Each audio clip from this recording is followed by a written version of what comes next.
Good morning. Hey, everybody. We're coming at ya here in AZ. Feeling good. Everybody's wishing they were in AZ right now because we've got the best weather of the year. Now is the time to be here. Trust me, all the old people, all the snowbirds know it. And it's super annoying. Sorry if you're a snowbird and you come to Arizona during this time. Probably most of our listeners are not, so no. That's good. But you might have snowbirds that come here. I don't know. Anyways, it doesn't matter. I don't like them. It's super annoying. Every parking lot is full, literally starting at Halloween. Like, what, a week before Halloween, 2 weeks before Halloween, that's usually when it starts to cool down and get just beautiful weather here in Arizona. From Halloween to New Year's, it will be bananas here. Traffic everywhere is horrible. Parking is terrible. Any store you go to, it's like you're at the mall, you know? Yeah. Which is totally crazy. I mean, and you just don't want to go anywhere. Yeah. All the roads are backed way up, and then on top of that, you got all the snowbirds that drive, and they're terrible at driving. Yes. I'm like, you would think that they would be better at driving coming from places that have snow right now, you know, most of their lives. But they come here and they don't drive well. So anyways, come to Arizona if you know how to drive during the winter because it's awesome here. And if you don't know how to drive, don't come here. Yeah. All right. Come join all the Californians coming over. Ugh, right? That too, yep. Sorry, we probably have listeners from California for sure. We love you. We love you. Yes, we do. We love you. I just don't love the prices of housing going through the roof and all the things that come with that, right? So anyways, let's get to today's show. It's going to be a good one. I bet people didn't guess I was going to say that. It's going to be a good one. Today's going to be a good one. Today we're talking about why. Why, Troy? I don't know why. I don't know. I'm still trying to figure that out. Trying to figure out why. No, just kidding. Today we're going to be talking about the why in your business. Too often, most businesses, okay, so not even too often, just most businesses will focus on the what, but not the why. Yeah. And there's some really good examples. In fact, there's a whole book called Starting with the Why, or Start with Why. It's one of those versions of what I just said. It's awesome. One of those. One of them's correct. The other one's probably a knockoff version of it. Right, and probably makes just as much money as the other one. So that's awesome. Start with Why. It's a great book. If you haven't listened to it or read it, get it, listen to it, read it. It's phenomenal. It'll make you rethink your business. But the thing is, people are always looking at the what. What do they do? What service do they provide? What product do they sell? However, the most successful businesses out there focus on the why. And let me just premise that with, now, there's a lot of billion-dollar companies out there, right? So Apple is a billion-dollar business. They have a lot of billion-dollar competitors. Yeah. But Apple, the difference is Apple focuses on the why. The competitors like Dell and HP and all these companies, Androids, they focus on the what. Yep. And the difference is Apple has a crazy cult following. I mean, I have every Apple product. I don't have them. One time I took a picture of it, so if you follow us on Instagram, you'll see it. But I have every Apple product that they make. Yeah. And it's because of how they've built things, and their sales focuses on the why. It makes you want to buy it. It's awesome. These other companies focus on the what. What do they do? And it's kind of cool because I don't know if you're going to give this example later. The example I gave you earlier. Crap, am I going to give it away? Yeah, you did. Okay, I'm going to save it. I'm not going to steal it from Troy. I do this all the time. I always steal Troy's examples before he gets to them. And then he's like, you suck. You always steal my example. So I'm not going to give it away. I'm going to let Troy give you the example of Apple and another company and why they did so much better in their marketing using the why versus the what.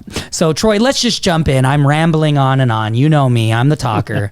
Troy's got all the, brains behind the operation. I've just got all the looks. Exactly. All right. So we're going to talk about what versus why. So you need to think of these as two different forms of marketing, right? So I have what marketing and I have why marketing. So we'll talk about what marketing first, then we'll get into the why, and then we'll go over some examples and what's the difference.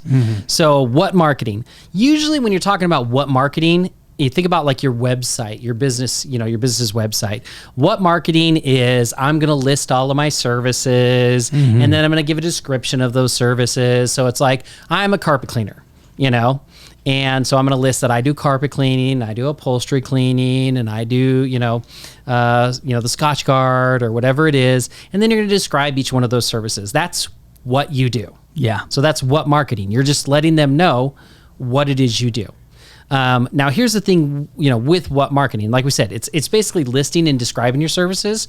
It focuses on the details, the stats, or the specifications, right? So it's not sexy. No. It's, more of the, just the specifications. Yeah, it's like if you were to put Steve Jobs, he's the what, next to Fabio, and he's the why. One is sexy, and one is really smart. Yeah, exactly. And then, informative. And the other thing with what marketing is, what marketing usually doesn't distinguish you from your competitors. Right? It makes you like your competitors because your competitors and you are offering the same services. So it's not distinguishing. Now, when you get into the why marketing, this tells your customers why you choose to do what you do. Yeah. Right? So it's not just sharing, this is what I do. This is why I do what I do. Right? It creates a story. It helps them engage or connect with you. Well, and can I jump back to what really quick? Just absolutely. For 1 second, because I had a thought while you're talking about this. And I think it will help our listeners because like with your website, it's the what and also like the how. Yeah. Often on our websites, and we're guilty of this too. And Troy and I were just talking about this of making our website more sexy, right? Think about the why is really making things more sexy. And we'll give more examples of that. But with the what, it's also the how. Yes. We explain how we do it. And we do it in a way that we're like, this is why we're better than our competitors because we do it. This is how we do it. Different. The what and the how go together. So think that kind of maybe will help some listeners that it's also the how. Yes. It's the explanation. And that's usually not very sexy. Very good. Yep, exactly. I'm glad you brought that up. So the why, you're basically telling them what you choose to do or why you chose to do what you do. You're telling your customers why you are different from your competitors, right? Because your competitors, even though you do the same service, you may not do it for the same reasons, right? You might have chose a different reason why to do it. A lot of times it focuses on the benefit to the customer, not focusing on the details, right? Of like how it's happening, right? It just focuses on, they don't really care how it happens. They just want to know what result am I getting from it. So it's a great way to differentiate you from your competitors. So let's go into some examples so that you understand what we're talking about. So I'm going to go what, why kind of thing. Okay. So an example of a what would be for like a carpet cleaner. Oh, we provide carpet cleaning, carpet and upholstery cleaning services in Mesa, Arizona. That might be a statement that is on your website, right? And what does that do? That tells them what you do. Yeah. And probably after that is the how comes the how. Yes. How we're better, which is explaining the details, which is boring. Exactly. Now, if you were to go with why marketing, you might do something like this. Oh man, we were so frustrated when we hired a carpet cleaner and we paid over $400 and our carpets looked exactly the same. So we decided to start a carpet and upholstery cleaning business that would provide fast, friendly carpet cleaning at affordable price in Mesa, Arizona. That's awesome. That's way more sexy. Right. So that makes it go, now they know why. They're like, oh, yeah, I don't want to pay a ton of money and my carpets look the same. These guys, are different. Well, and it's a story. And we've talked about in a previous podcast called Stories Sell, Facts Tell. The story engages people. And that was a really descriptive and great way of explaining the exact same thing as the what. Yep. You know? Exactly. So another one where a what, again, we'll use carpet cleaning. We use the El Diablo truck mount system with 27 horsepower engine and over 200 plus degree water. Every homeowner's going, the El Diablo? I've dreamed of having someone clean my carpets with the El Diablo. Exactly. Yeah, right. Exactly. So is it not a great, is it not a great truck mount? Sure. Does it get the job done? Sure. But does the customer care? Nope. If no one has named their truck mount the El Diablo, then somebody better friggin' do it now. Oh, it's real. Is it real? It's real. That's awesome. Those are the real stats. Oh. I'm giving you real world. I thought you made that examples. up. That's how bad that is, because I thought you made that up. No. That's not sexy. That's legit. All right. So now the why of that might be we use the very best truck mount system, which guarantees that your carpets will get cleaner and stay cleaner longer than any other carpet cleaning system out there.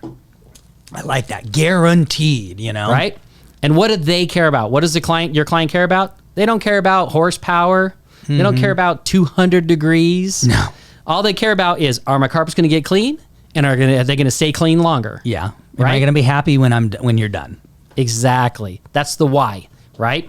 We're using the why there. That's why do we use this truck mount system? Because we're going to give you exactly what you want. And it just made me think of a way to do like a why with the vent cleaning, right? The ventilation system cleaning in people's homes. That is a moneymaker for carpet cleaners. Yeah. But it's also a harder sale for people because not as many people are looking for duct cleaning, right? Yes. And they are. Don't get me wrong. I know. Trust me, I know your industry. Yes, they are. But the point is, you could do such a sexy sales job with that duct cleaning, with telling a story of how it was so dirty and you had a child with asthma and, you could have this whole story that could either be true or be your story, or you could give them the vision of. Right. The reason that we started doing duct cleaning in the first place was because my child has asthma and was having all these problems. We were taking him to the doctor and he was always getting sick and we couldn't figure out why. Nothing was helping. Nothing was changing. And then we had someone come in, or then we saw our inside of our ducts, and you wouldn't believe what we found. And then you can have the picture of the before and after, because I've seen those where it's like the duct is like should be this wide, but it's caked down to like this of crap. It's disgusting. It's disgusting, I mean, anyways, that's just another example of how you could do the why versus the what. Absolutely. All right, so we'll give you another one. We'll do, this one's not in carpet cleaning. Let's take a totally different area. And this is the one Trevor was talking about. So this is a real world example. You know, all of you probably know about the iPod and remember the iPod. Some of you might know about the Microsoft Zune. Not very popular device, but from a marketing perspective, here's the difference. The Microsoft Zune was like, hey, we've got a 30 gig hard drive in this bad boy. Woo! And they gave the specifications. Amazing. They're like, check this out. 30 gig hard drive, this, right? That's not what people cared about. Nope. Apple, what did the Apple do? Apple said, hey, with this iPod, you can carry 1,000 songs in your pocket. And guess how many 1,000 songs are? Yeah, it's about 30 gig at the time, about 30 gig. Yeah. Was there somebody going, 1,000 songs, but how many gig do I get? Totally. Probably not. No one cared. Same exact marketing strategy, right? Marketing strategy. Same exact product, pretty much. Same results. Yep. But different approaches. One was the what and one was the why. And again, I just feel like that is such a great example of the why and why it works. Yes. You can see in that example of 30 gigs or take 1,000 songs with you in your pocket. To the average consumer, they're like, yeah, I want 1,000 songs. They don't know how much 30 gig equates to. Right. So that really was one of the big reasons that Apple blew up and went huge with the iPods. Yep. And the Zune disappeared. Mm-hmm. Yeah, absolutely. Absolutely. So There we go. All right, should we get on with the homework? This is a pretty quick Let's one. get on with the homework. Okay, guys. I hope that this was a fun one for you because it really made me stop and think when we started planning this one. I was like, man, we have got to be doing this more even in ours. We should be revamping, and you should too. That's really a suggestion I would put out there is when you've been in business for 5 years, if you haven't re-looked at all of your marketing and the strategies and the verbiage and the way that you're saying things, and over 5 years, things have probably evolved or changed a little. You should be having a checkpoint every so often to say, do I need to change this? Do I need to change the way I say this? Do I need to change the way I market this? Is what's happening in the industry, blah, blah, blah, blah, blah. You should be looking at all this stuff, and we need to do it too, and we do. But it's time. It's time for us to say, are we focused on the why or are we focused on the what? Because we're in the middle of revamping a whole bunch of stuff and stuff. In fact, I'm going to be dripping out some sneak previews. I'm going to be getting you guys some cool things that are happening with SoTellUs and with SoTellUs Suite, which is coming, which is going to be awesome. Yep. We've got lots of products. As everybody knows, we launched our SoTellUs Chat, and that was a huge success. People are just super stoked about it. Yeah. In fact, the cool thing is, I'll share this, is we have our, what we call our won list, which is the people who we have won the order, we've sold, right? And we have our lost list, which is people who didn't purchase our products. Taking that chat feature and marketing it out to our lost list, which why this is important for you guys to have a two lists here. You really need to be tracking everything and not just letting people disappear, and you have no way of getting in touch with them later. Now, our lost list is not cold. Our podcast goes out to our lost list. We have a lot of things that keep them warm. Yep. So that then when we have a new product like the chat feature, we can launch it to the lost list, and we actually got a bunch of sales to come in from that lost list. So that's just something to think about too. And maybe we should actually do a whole podcast talking about your sales pipeline and what are you doing with, your current customers and what are you doing with customers who never purchased from you. How often are you communicating with them? Are you keeping them warm versus cold? What does that look like? Because you can get them hot and then they want to leave. Yeah. So there's a difference between cold, warm, and hot. Hot means pissed. They're gone. So they're unsubscribing. Anyways, guys, all right, on to the homework. Take a look at your marketing this week and find one way that you can incorporate why into your marketing. Instead of the what, incorporate the why. And that's it. All right, guys, thank you so much. We are having so much fun. If you're not on YouTube with us, jump on YouTube. Look for SoTellUs or SoTellUs Time on YouTube, and you will find these podcasts. It's fun to see us. It's fun, we're changing things up all the time. You never know. Maybe I'll be coming in a costume sometime. I do weird things all the time. So just to keep it fun. So get on YouTube, check us out. I think we're over in less than a year, we're over 2,500 subscribers now or something. All I got to say is I'm grateful that YouTube has rules of what you can and cannot do on camera so that you're limited in your creativity. I am going to read those rules and push it to the limits. You're going to see some crazy stuff. But it's fun. And our videos are it was fun to watch them get a few views and likes and comments, and to grow from that to a few hundred to now a few thousand views, likes, and comments and things like that. So YouTube is doing really well. We're having fun with that one. If you're not following us on Instagram, follow us on Instagram. We have a lot of fun with that as well. And I've even got into more of the it's not just the behind the scenes of the company and also the podcast, but I even post as we're traveling and doing things and even personal stuff. And so we're having fun with that. You can find that on SoTellUs Time. If you search on Instagram, SoTellUs Time. And then, of course, you can find us on Facebook at SoTellUs, right? Exactly. Okay, guys. Well, thank you so much for your love, support, and all the great messages on YouTube, especially. It's been fun to comment and reply back to you guys. We will check you guys on the next episode next week. It's going to be a good one. See you later.